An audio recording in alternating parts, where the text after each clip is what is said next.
Shut up, bitch. Nigga, I've been streaming for 8 hours. I don't give a fuck, bitch. Shut up, bitch. You been drinking? Yeah, that's what your mic cut off, bitch. Nah, that's why you've been drinking? You fucking dumb bitch. You a dumb bitch. Fuck you and your stream, Oh, bitch. fuck you and your stream, Fuck you, bitch. nigga. Fuck your viewers. Tell them I said fuck you. Fuck you. Yeah, tell Casper You I too, said Eddie. fuck you, bitch. Fuck you in the butt. Fuck off, Eddie. Suck my balls, bitch. Bitch. In the butt. You're not like him. To me. She getting closer as soon as I make it. Baby, don't fuck with me, never had patience. I got the band, now you wanna go chasing. I got the band, now you wanna go places. You getting mad at shit, wasting my time. Cut off, now that she back at home crying. Knowing this bad is in my line. I don't have no more time. Jimmy, put it in your stomach. That's a big ass stomach. I can handle it. How would you know? I can handle it. How you know my belly button's deep? Because you told me. Story County Emergency 911. Oh, shit. Yes, my son is somewhere in Nevada. He's not really coherent. I knew it was going to happen sooner or later. Story County 911. My baby is not breathing. I just came home from work. All right. And how old is your baby? Please, my baby. Oh my God. Damn, killed the baby. Killed the baby. You killing a baby? Nah. What's it called? I'm watching a video. I'm reacting. Oh. Why are you laying in this bed? How far you made it at Hogwarts? On January 29th, 2018, police in Nevada, Iowa respond to a call from authorities at Union Pacific Railroad. I said, was you still playing COD the whole time? Nah. I was playing COD for a little bit, and then I ended up I ended up watching WWE with these niggas, and then... Oh shit, you got Gorilla Tag? Now I'm reacting. You got what? Gorilla Tag. Reporting that a black male is standing on the slope of rocks beside the train tracks. Officers head out to the location to conduct a search. However, after finding no one there, they return to the station. Roughly 30 minutes after the first call, a Union Pacific employee calls the sheriff's office once more with startling news. Hey, this is Travis at Union Pacific Railroad. I requested an ambulance. I've got a trespasser who was just struck by a train. And so, this just happened? Yeah, moments ago, reported by a coal train. Okay, all right, I'll go ahead and dispatch medical. Police officers arrive on scene shortly after the call, ready to administer medical aid if they find the victim before the paramedics. We'll be on the south side of the tracks. Oh, stop. They should look like a 2K lobby. Yeah. We're gonna start looking for a body. Yes. Is radio up? You gotta eat my butt, man. Go ahead.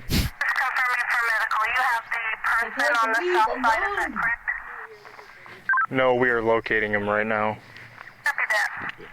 I mean, is he on the north side, maybe? I don't see him. I've been looking, I don't see anything. But a message soon comes over the radio to explain why they're not having much success. Oh shit, I got a puff. Nah, the character, he has a puff. 10-4. So we need to be on that side of the tracks.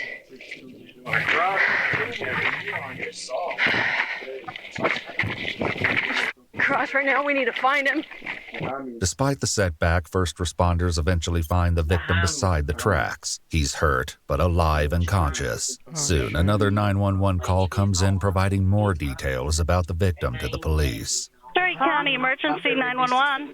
Yes, my son has been hit by a train somewhere in Nevada. He's calling me now on Facebook saying he's been hit by a train. All right, unless there's a second person hit, he's already been located and has somebody with him. Do you have him on the line still? I have him on the line, but I don't know if he has anybody with him. He's not really coherent. He's just saying he's been hit by a train. Is he able to tell you exactly where he's at?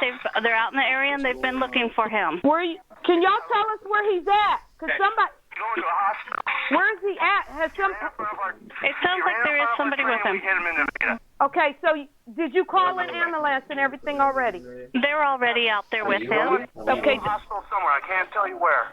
Can you give me the location? I got 911 on the phone. Tanya? Here, don't worry about it. Tanya? Yes. I know you're upset, but we have all the personnel out, and I believe the ambulance is... Tanya, on the phone with him. the ambulance should already be out there with him. I'm not sit here and talk to you. Sir, you're being mean. That's my son. Tanya, talk to me. My son, sir. Tanya, talk to me. Okay, this sir is being so mean, talking about this is not Okay, his job. just let they need to take care of your son right now. So relax. Just relax. They're going to take care of your son. There. Yes, they are. You've got Union Pacific. See? Okay, he said a paramedic is on site. Okay, thank you. Yes. Okay, so there is an ambulance out with your son, and they'll be taking care of him. As EMTs attend to the victim, police officers speak to the conductor. The conductor shows officers the area where he located the man after he was struck by the train. Here they find some splashes of bright red on the tall grass. They also find a lighter and a tube from an ink pen filled with what appears to be a white substance. The incident is made only more tragic when the victim reveals to EMTs that he has 2 kids at home. Back with the victim as the EMTs load him into the ambulance, they ask him if he hurt his children. But to this simple, straightforward question, the victim provides no answer. Just as emergency responders are getting their heads around this shocking incident, another harrowing 911 call comes in to throw the day into more unimaginable chaos. 911? I need an ambulance now. Where at? What's going on there? My baby's not breathing. I just came home from work. All right. And how old is your baby? It's 2 months. Wait. Okay, how long has your baby not been breathing? I don't know. I just got home. My husband was supposed to be watching her. Okay, all right. So is the baby in the crib?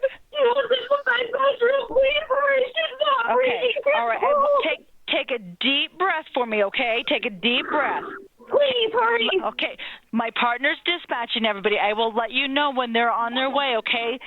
They're in the area right now. The dispatcher's assurance is not an exaggeration. Several of the paramedics who responded to the train accident are rerouted to the apartment, which is only a few streets away. While this incident seems completely unrelated, it won't be long before an incredibly suspicious connection comes to light. Can you put the baby on a hard service so we can start CPR? Yes. Okay. God, please, okay. God, please save my baby. All right. Please, God, save my baby. Ma'am, I need you to listen to me so we can help your baby, okay? Lay the baby flat on the back, okay? Okay, is this a baby boy or baby girl? Okay. All right, take a deep breath for me, okay? I don't know. Okay, I'm going to help you out, okay? I want you to take your 2 of your fingers, your index finger and your middle finger, and put those on the middle of the chest, right between the nipples, okay? And you're going to push down about 1.5 inches. And you're going to do this. You're going to try pump about 100 times, okay? Please, God. Okay. Let me know when you started, okay? Let me know when CPR's been started. So let's count together, okay? Ready? 1, 2, 3, 4, 5, 6, 7, 8. Keep going. She's turning blue. She's turning blue. Okay. Keep pumping for me, okay? The dispatcher guides the woman through mouth-to-mouth. Nah. Wait, what'd you say? You still streaming? Yeah. Oh. So you did you hear what Jimmy said? Nah, I have you on like low. Oh, okay. Oh, thank God. Okay. Resuscitation as well as compression. Yeah, we're not trying to get you bad on intention. But the mother's heartbroken, terrified voice is enough to paint the picture of how those efforts are going. Please, God, please, save my baby, please. I need help from work. I just got home. Oh, my God. Paramedics arrive at the apartment during the call, and one of them would later describe the frantic scene she walked into. So there was an adult female that met me at the apartment steps. It took me to the apartment, walked into the living room, and saw Mom doing CPR on a couch. The medics performed 2 rounds of CPR and used more advanced equipment to try and revive the infant. Meanwhile, the 911 dispatcher attempts to calm the mother. Hello, what is your first name? My name is Melissa. Melissa? Okay, and you got first responders there, right? The fourth floor. I don't even know where my husband is. I do. The paramedics are unable to revive the baby on scene, so they get the infant in the ambulance for transport to a local hospital. It's a chaotic afternoon for Story County responders, but they have yet to learn the chilling connection between their two victims. Well, just visual observation, you could see that the baby was dusky, cyanotic, kind of blue around the mouth. I don't think I've ever gotten These this far in the heartbreaking story. details weigh on medical responders as efforts to save the baby progress. But police are about to find that these two victims, the unresponsive infant and the man hit by the train, are not unrelated after all. As investigators share notes on both cases, in a horrifying turn of events, they realize that the train victim is Calvin Curtis White, and in an inconceivable link, he's actually the father of the dying baby. It was his wife, Melissa White, who made the 911 call. And as the ambulance rushes the baby to the hospital, police descend on the neighborhood to look for witnesses that might shed some light on these disturbing events. Hi, how are you? Good. Hey, have you been home most of the day, or no? Or I've been working till 4:30, but my husband was home all day. okay. Did you or him see anybody suspicious in the area, or see anybody walking down the street I think I'm just by chance? Did you see anybody else? Did you see anybody walking down the street today at all? Pretty much in between the timeline of like maybe anytime later in the afternoon. Until about. Well, do you know many of the neighbors over there? I'm sure you see the normal ones that come and go all the time. Probably a black male, Actually, yeah, you're right. about I might 5'5", maybe. You see him come and go at all today? I want my own space. Despite little help from the surrounding neighborhood, the police do get some information from two women, Sarah and Christy, who live in the same apartment building as Calvin White and his family. Sarah recalls hearing the baby crying all morning, with the cries growing weaker throughout the day until they finally stopped. Christy tells police that Calvin once told her that sometimes they simply let the baby cry it out until it stops crying. Suspecting the worst, police get a search warrant for the White's apartment. Bro, that's my dad. The living room when you first come in. Every technical Around the corner to the south side, you've got the kitchen. Straight back. You've got the parents' bedroom. But like Tommy, he knows like way more stuff. You got the kids' bedroom. This is where one of the baby cribs is. This is now officially a full-scale criminal inquiry, and when Calvin and Melissa White's baby is pronounced dead in the hospital at 3:43 p.m. that afternoon, it becomes a death investigation. What began as two seemingly unrelated tragedies has converged into a single horrifying.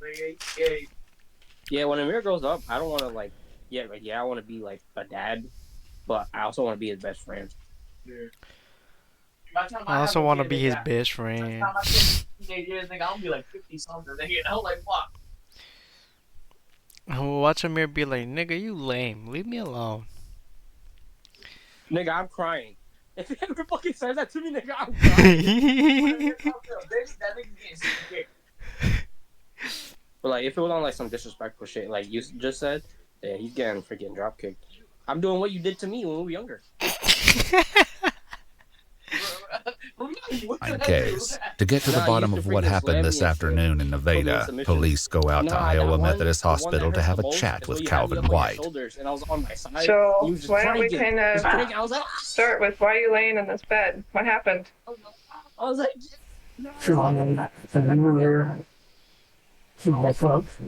you don't remember? You woke up in the grass? I was there. Calvin, do you remember why you were going, or where you were walking to? What's your last thing? Do you remember walking to the train? The little workout machine. That kind of. metal trash can. He had the PS2 in there. His walls were filled blue with spray paint on it. I remember that. You take your time, okay? I remember you powerbombed him. He did like a flip onto the bed. That could have been way worse, bro. Do you remember walking to the train, though? Calvin's injuries won't make it easy to get answers, but the detective pushes forward, knowing all too well the importance of getting his story as quickly as possible. Officers bring Calvin's wife Melissa for questioning as well. She says the day started like any other. She headed off to work at 5:30 a.m., at which time both her 18-month-old son and her 2-month-old daughter were fine. She texted Calvin at 2 o'clock that afternoon to see if he wanted her to get anything on the way home. Calvin texted back, asking that she stop and get supplies to bring home for dinner. What did you ask her to pick you up from the store? And my dad bed's really high. And You want chicken and beer today? Had for like ever. Okay. And then this guy like, oh, In her own interview with police, fucking Melissa power says bouncing that she fucking texted hard Calvin to onto see the what bed. kind of beer he I bounced wanted, off the bed but he didn't and text hit the fucking back. dresser. When she called him, he was short with her. She tells the Like, my detectives tailbone, that she like, heard a scraped crackle the in his knobs. I'm like, voice, but he said he was fine. At 2:30 that afternoon, she finally received one last message from Calvin apologizing for hanging up on her. Where do you work, Calvin? Do you have a job? Do you stay home? Yeah. Do you stay home? Okay. Do you watch your kids? Are you home alone? What's that? Do you work for kids? How many kids do you have, Calvin? Do you have 2 kids? After confirming with Calvin that he's the primary in-home caregiver, the detective emphasizes how much pressure this has to put on the 30-year-old father. That's, I mean, you guys got to be tired. You know, no sleep is with waking up in the middle of the night. She's gotten better. Who would normally get up with her? You get up with her. What do you say? What she say, Jay? So she works quite a bit. So essentially, you do a lot of the parent.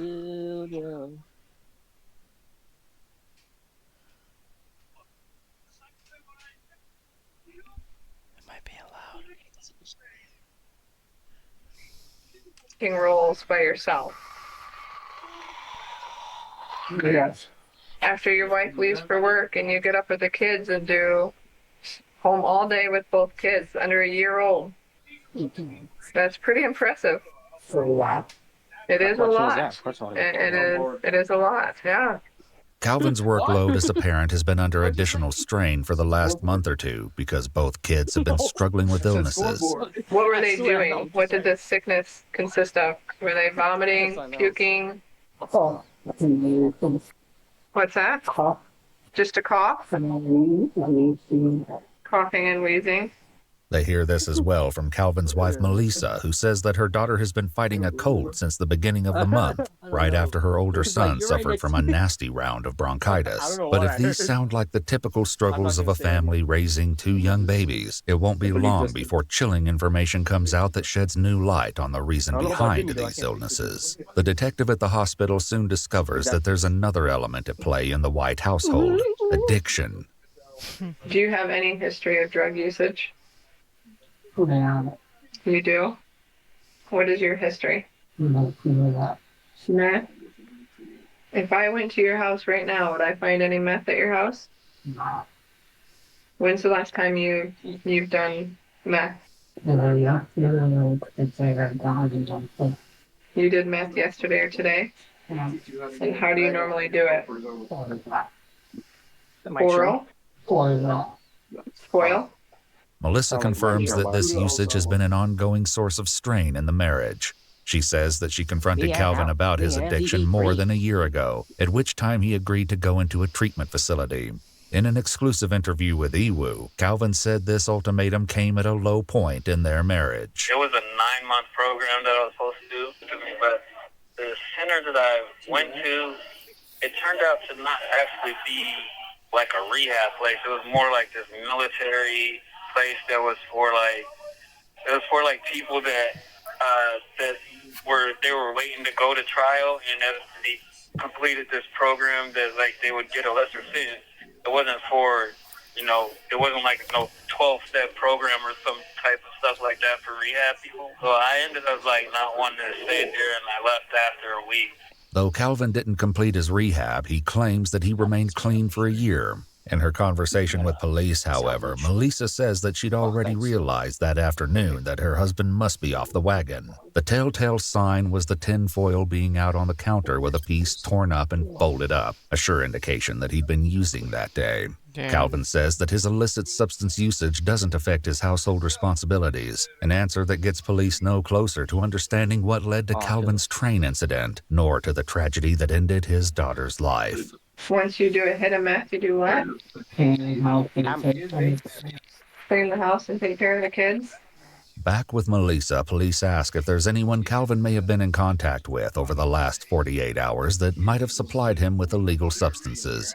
She readily gives them a list of names, the last of which is Calvin's ex-girlfriend, Melissa B. Melissa B's name also comes up in the interview with Calvin, who shares some disturbing facts about the events surrounding their breakup. So what happened with your ex then?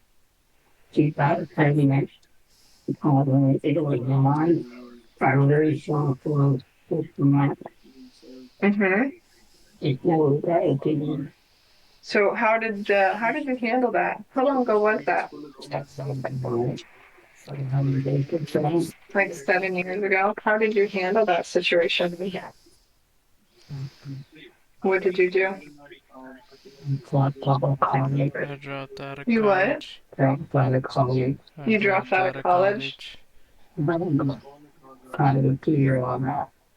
In a shocking twist, police discover that a friend named Brett took Melissa B. to Calvin's apartment the same day these tragedies occurred. Brett tells the police they first drove past the parking lot just to make sure that Calvin's wife Melissa's car wasn't there. You're saying, to the best of your knowledge, Melissa didn't enter the apartment that day? Not that, but they were still in the same spot, it seems. Yeah. And you said you heard Dosha give his wife's work schedule. Yeah. Any other? It was just common conversations. Obviously, she hadn't been there for a while, so they were talking about what had been going on. The police also spoke to Melissa B. about that day. She says Calvin was trying to figure out the time schedule for the train hours before tragedy struck.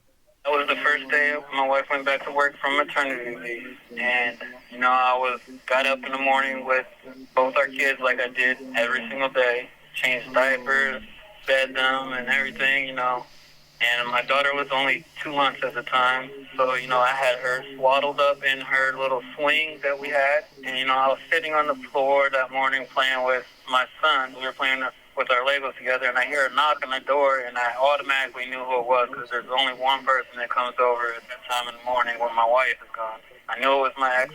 That's when the first bad decision came in, is that I opened the door for her. And she was there, and a couple of other people came with her.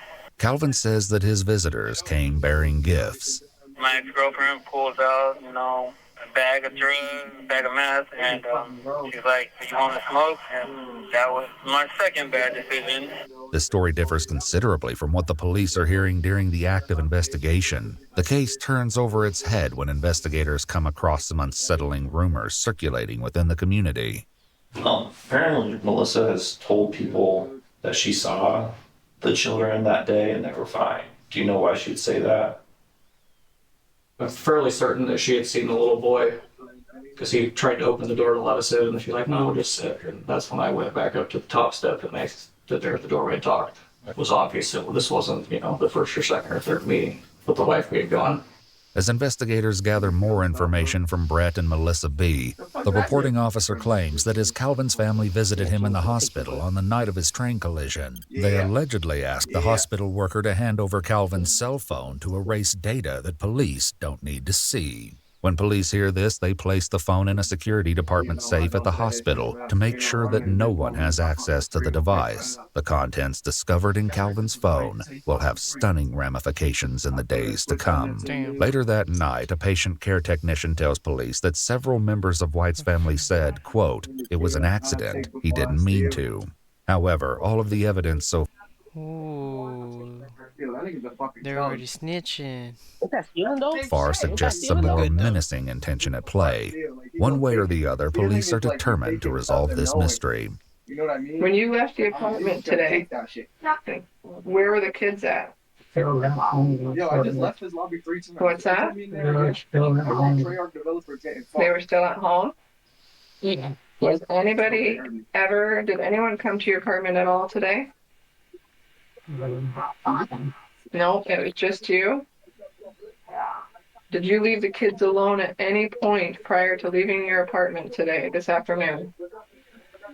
No. No? You didn't have any friends over, it was just you in your apartment? What? If the detective is skeptical about this part of Calvin's story, she lets it slide. However, there is at least one aspect of the afternoon that doesn't seem to make sense. So you are in your apartment all day, alone with the kids. You text your wife for some chicken and beer.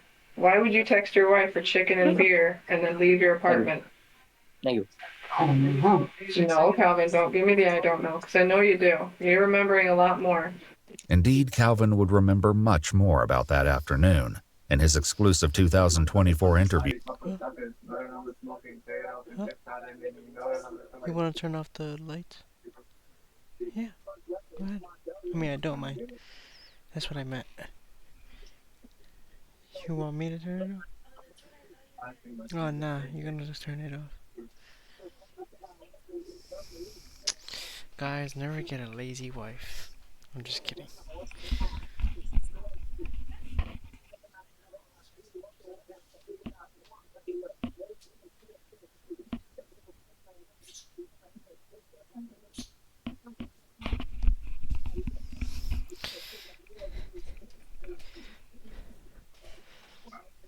with Iwu, he said that when his ex and some friends showed up at the door, he put the kids away so they wouldn't be witnesses to his relapse.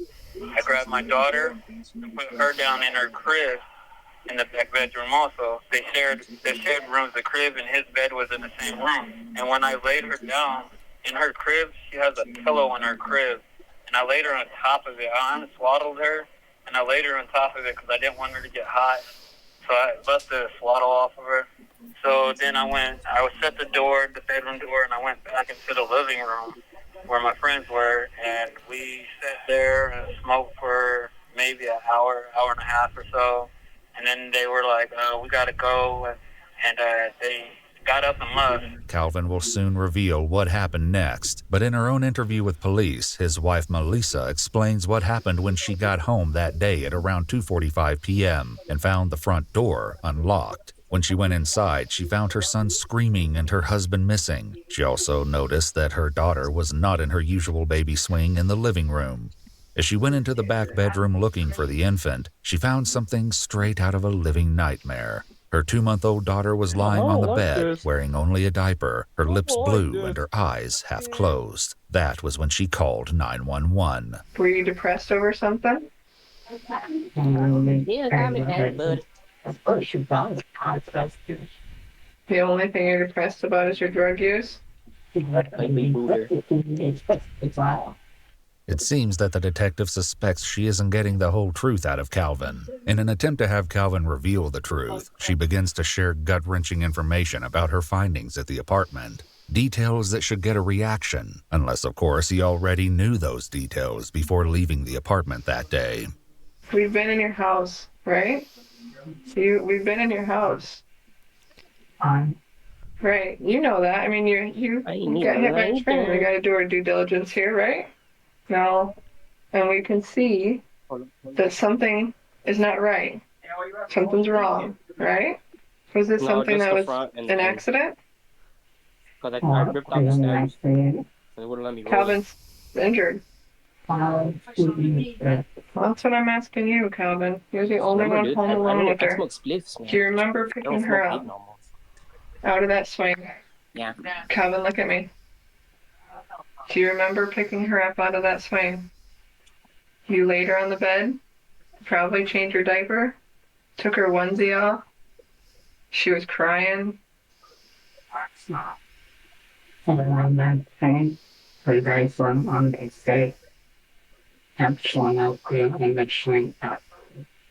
Calvin, she didn't make it to the swing, and you know that.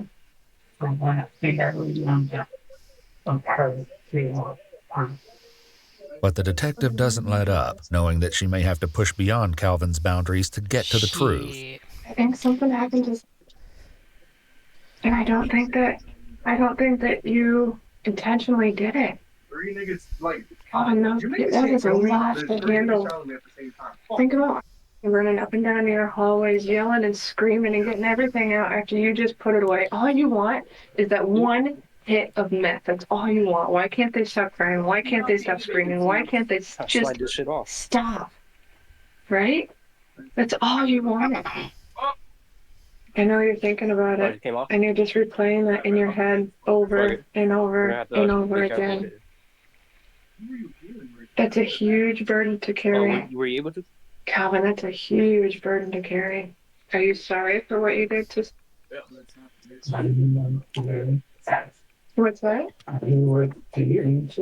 No, I'm not with DHS. Are you sorry for what you did to...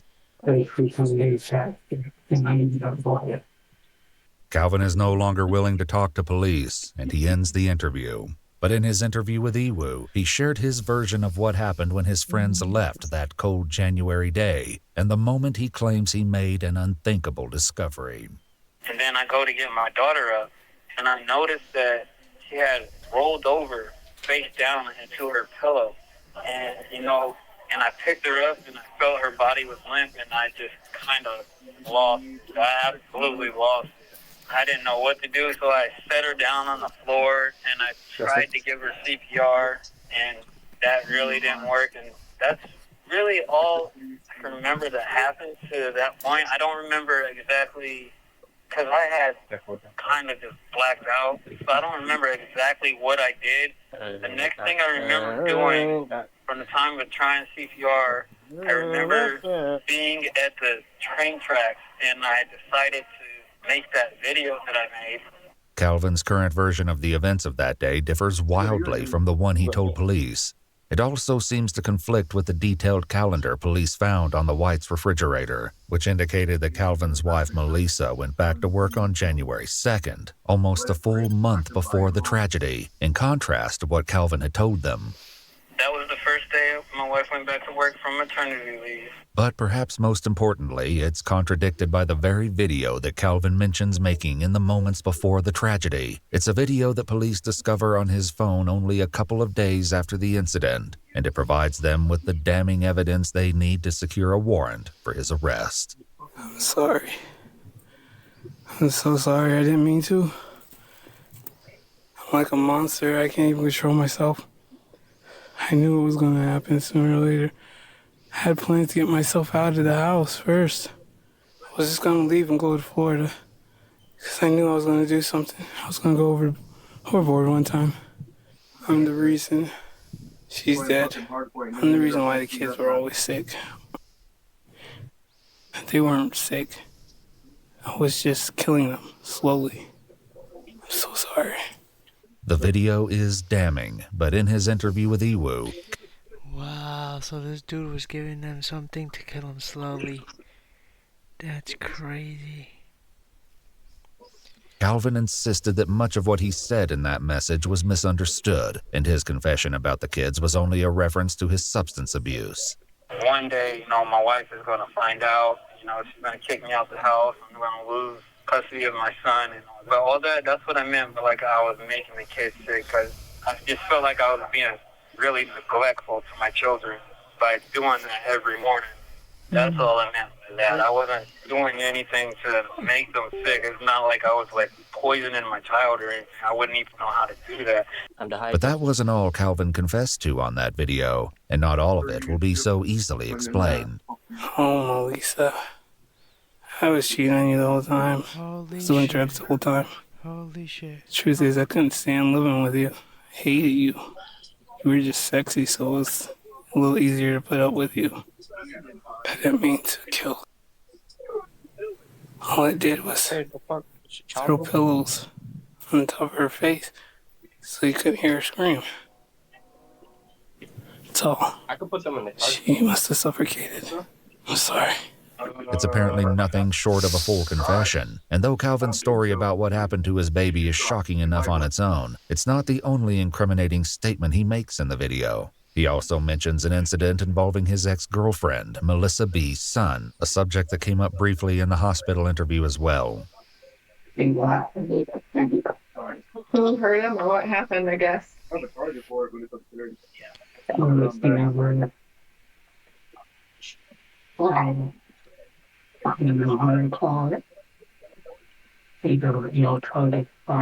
No charges were filed?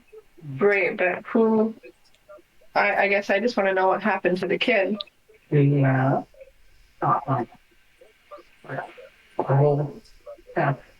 Get a skull fracture.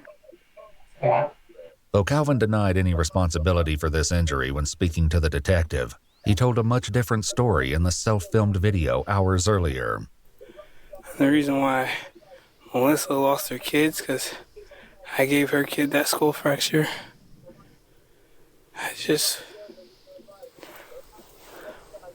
The drugs changed me to this monster that even I couldn't control.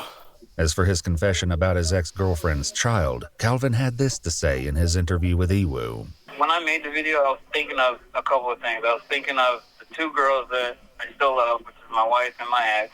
So I was thinking of ways to help them, you know? And I thought that one way I could help my ex is if I could help her with, you know, her kids, because of that incident, her kids got taken away, and that's when the whole meth thing started. So I'm like, all right, if I admit it, that I did it, then they would go ahead and give her kids back, and maybe then if she gets her kids back, she'll get off drugs, you know?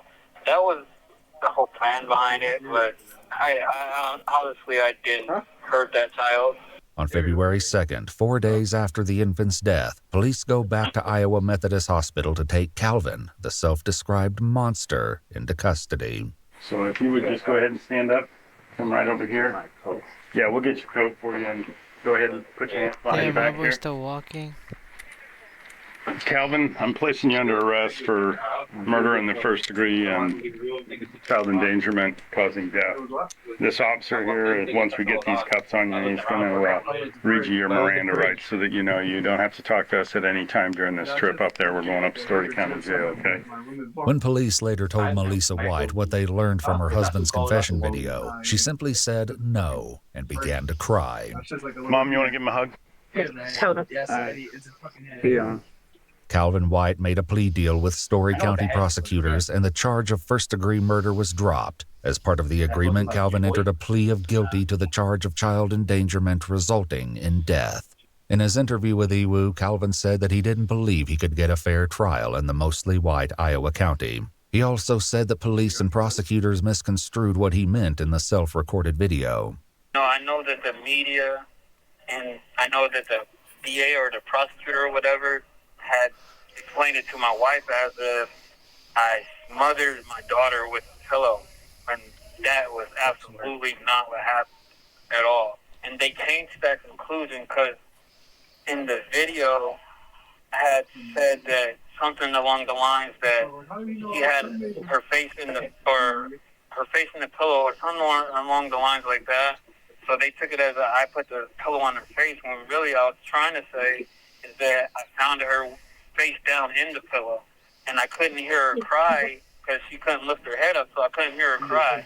In July 2018, roughly 6 months after his daughter's death, Calvin was sentenced to 50 years in prison. This included a mandate requiring that Calvin serve at least 30% of the total sentence before becoming eligible for parole in 2033. Bro, this nigga's not coming on until the next fucking...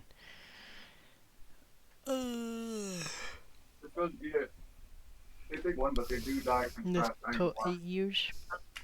Calvin Curtis White is currently serving his sentence at the Fort Dodge Correctional Facility Damn, this dude look. in Iowa. Melissa B. and Brett were not charged with anything in connection to this incident. I know that Naomi. Alright, chat. 2 weapons that I use. I think I'm definitely off this. It's been almost 9 hours and I've been streaming. I feel like that's a lot. So I'll see you guys tomorrow. Peace and love.